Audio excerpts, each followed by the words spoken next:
বলেছেন ওয়াজাআত সাকরাতুল মাউতি বিল হক যালিকা মা কুনতা মিনহু তাহিদ। প্রত্যেকটা মানুষকে মৃত্যু পাকড়াও করবে। মানুষের যখন মৃত্যু চলে আসে, হাদিস শরীফের ভিতরে আসছে ওয়াজাআত সাকরাতুল মাউতি বিল হক।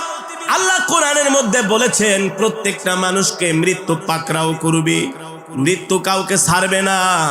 আল্লাহর নবী হাদিস শরীফের মধ্যে বলেছেন যখন একজন মানুষের মৃত্যু চলে আসে 40 দিন আগে তার জন্য রেড সিগন্যাল।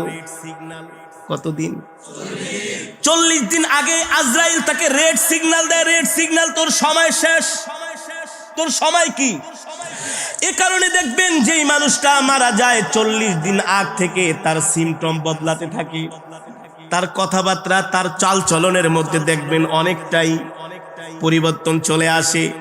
40 দিন আগে তাকে আজরাইল এসে বলে যায়, তুই তওবা কর, তওবা কর, তোর সময় শেষ, তওবা কর, তওবা কর, তোর সময় শেষ, আর মাত্র 39 দিন বাকি আছে। প্রত্যেক দিন এভাবে করে আজরাইল তার কাছে আসে আর বলে তোর 38 দিন বাকি আছে, তোর 37 দিন, তোর 36 দিন বাকি আছে। এভাবে করে দৈনিক একবার তার কাছে আসে আর তাকে হাত বুলায় আর বলে, আল্লাহর বান্দা, তোর কৃত কর্মের জন্য আল্লাহর কাছে মাপ চা, আল্লাহর কাছে বেশি বেশি দোয়া কর। রব্বানা যালামনা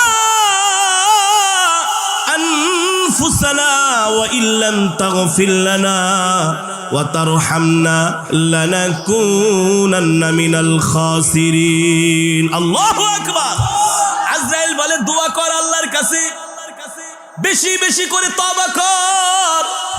এভাবে করে যখন তার একেবারে মৃত্যুর কাছাকাছি চলে আসে, যখন তার মাত্র 3 দিন বাকি থাকে, কয়দিন?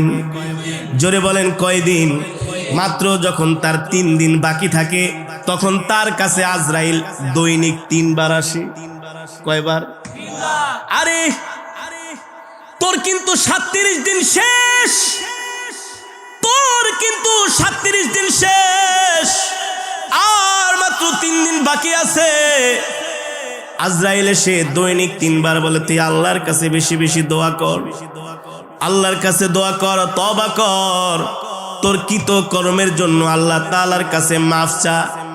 এই কারণে যখন 3 দিন মানুষের মৃত্যু বাকি থাকে তখন মানুষের মধ্যে পুরাপুরি পরিবর্তন চলে আসে। বেশি বেশি সন্তানকে দেখতে চায়, স্ত্রীর সাথে বেশি বেশি কথা বলে।